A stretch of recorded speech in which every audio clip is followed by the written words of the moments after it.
Okay, this is activity 3, total edge length, surface area, and volume. So we're going to continue to construct tables, use those tables to figure out equations, and then determine whether or not that relationship between two properties is a proportional relationship.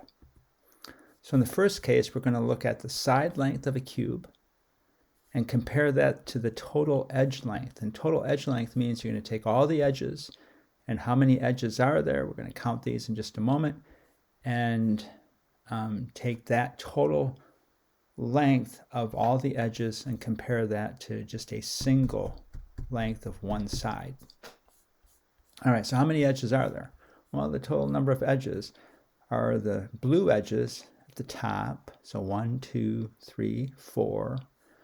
4 blue edges at the bottom. 1, 2, 3, 4. And then 4 red edges that connect the top and the bottom. So this is a prism. And these are the heights of the prism, and these are the two bases.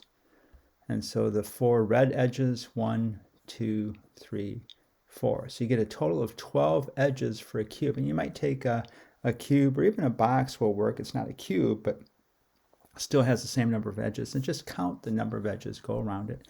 And it's easiest for me to look at the top, then look at the bottom, and then look at the number of edges that connect the top and the bottom. All right, so the total length is 12 lengths of one side. So if that side length is 3 units, what's the total length around of the edges? Well, it's going to be 3 times 12. So there are going to be 12 of these. They're each going to be 3 units long. So 3 times 12 means that the total length is going to be 36. If they're 5 units long, then the total length is going to be 60 units all the way around. If it's 9.5 units long, well, 9.5 times 12 is the same as 9 times 12, which is 108. Actually, I broke this up here also. 5 times 12 is the same as 5 times 10 is 50, plus 5 times 2 is 10. This can even be looked at as 3 times 10 is 30, plus 3 times 2 is 6. So 9 times 12 is 108, and then 1/2 of 12 is 6. Add them together, you get 114. And what you are doing in each case is you're taking the length of the side and you're multiplying that by 12. So the equation that you're using is 12 times the length of the side. And if you divide that, if you figure out what's the total edge length per 1 unit side length, it's always 12. The total length of the edges is always going to be 12 times the length of one of the sides. So this is a proportional relationship. So the relationship of the total length per 1 side length equals 12 side lengths. This relationship is constant. It does not change, and it's proportional. If the length of the side is doubled, what happens to the total length of the edges? That total length is doubled. So it's a proportional relationship, which means that both of those properties are related through multiplication. If one property is doubled, the second property is doubled. If one property is tripled, the second property is tripled, and so on. That's not true for surface area. So surface area is calculated by figuring out how many surfaces there are and calculating the area of one of those surfaces. And then multiplying that by the number of surfaces there are. So let's count the number of surfaces. So if this is a cube, I can see that there's one top surface and then 2 front, the red and the pink. So that's 3 surfaces. And then if I could remove the top and the front and this side, then what I'd see in the back is this side that runs along here. I'd see a back side that's pink. Now this is tough because there's an optical illusion. It will flip back and forth on you. And that's why I put this green dot here to try to make it so that it shows that green dot that's in the back corner. So this is one of the sides, this is the back side, and this would be the bottom. So it's 3 sides, and then 3 more sides. So a cube has a total of 6 sides. And what's the area of one of the squares, one of the surfaces, or one of the sides? It is the length of the side times the length of the side. 4 times 4 in this case is 16. So this is like a multiplication table. Think of this as a multiplication table where both factors are the same. So that's going to give you the area of one of the sides of one of the surfaces. And so then the total surface area is going to be 6 times that area. So if you have a length of side of 3 units, what's the area? The area is going to be 3 times 3. And actually you can see that right here.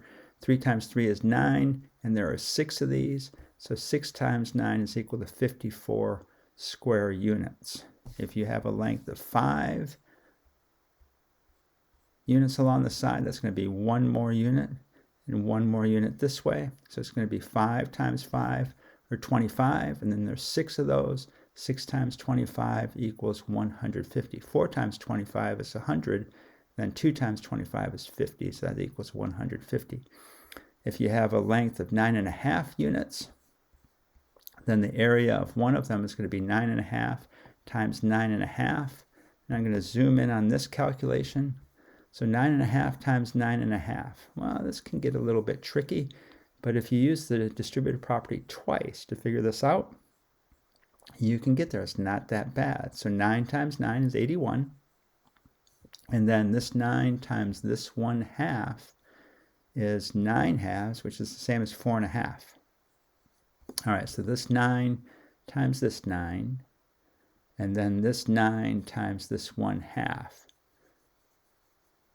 And then we're going to flip it around and multiply by the 1/2. Instead of 9 times these two, now we're going to take this 1/2 times these two.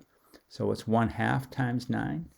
Is again 4.5, same as this 1/2 times this 9. Can get a little bit confusing. So this 1/2 times this 9, and then 1/2 times 1/2 is equal to 1/4. So you might go through this and draw arrows to what you're multiplying. 9 times 9 and 9 times 1/2. Then 1/2 times 9 and 1/2 times 1/2. And you're going to get, once you add all these together, 81 plus 4 is 85. Plus 4 is 89, 1/2 plus 1/2 is 1, so that's going to give you 90 and 1/4. Now remember this number, because we're going to come back and use this in the next table. So 90 and 1/4 is the area when the side length is 9.5. All right, but in this case, you're going to multiply that by 6. So you have an area of 9 and 1/4 times 6. That's equal to 541.5. I didn't expand that, but 6 times 9 is 54. 6 times 90 is 540. And 6/4, you might know that that's 1.5. So this is going to be 540 plus 1.5, or 541 and 1/2. And so what's the calculation you're doing each time? First of all, you're calculating the area. So it's the length of the side times the length of the side. So the length of the side times the length of the side. Then you're taking that area, and what are you doing with that? You're multiplying that times 6, because there's 6 surfaces. So this formula is 6 times the side length times the side length, or 6 times the area squared. Now we're going to take that and we're going to divide. We're going to divide the surface area by the length of the side to see if there's a constant amount. So is there a constant amount of surface area per 1 unit length of the side? So you divide this by 3 and you get 18. So I wrote this out, the multiplication. This is 6 times 3 times 3, because then you can factor out these 3's and see that you're left with 6 times 3 equals 18. Same here, you factor out the 5's. So 6 times 5 times 5. So you're left with 6 times 5 equals 30. And the same here, 6 times 9.5 times 9.5. You're going to divide this by the length of the side, which is 9.5. So that leaves you with 57. So 6 times 9 is 54, and 1/2 of 6 is 3. 54 plus 3 is 57. So notice that this is not a constant amount. There's not a constant amount of units of the length of the side for the surface area. So another way of saying that is, as the length of the side changes, the units of surface area per side also changes. So it's not constant, it changes. So it is not a proportional relationship. So the ratio of the surface area to the side is not constant. That means that this is not a proportional relationship. And the last one is comparing the length of the side to the volume. Well, how do you find the volume of a cube? So let's review that. So notice that the surface area of the top, this top surface right here, the area of the top is just the length of the side times the length of the side. Or you can look at it this way, the length of this side times the length of this side. I'm going to choose the top. It's the way I'm going to build this in a moment, you'll see. So the area is, in this case, if I choose 3 units along the sides, so that'd be this first one right here. The area is the length of the side times the length of the side. You're going to get an area of 9 square units. 3 times 3 is 9. And then to get the volume, you multiply by the length of the, by the height. And so if you make that height 1 unit, this volume is going to be 9 cubic units, or 9 cubes.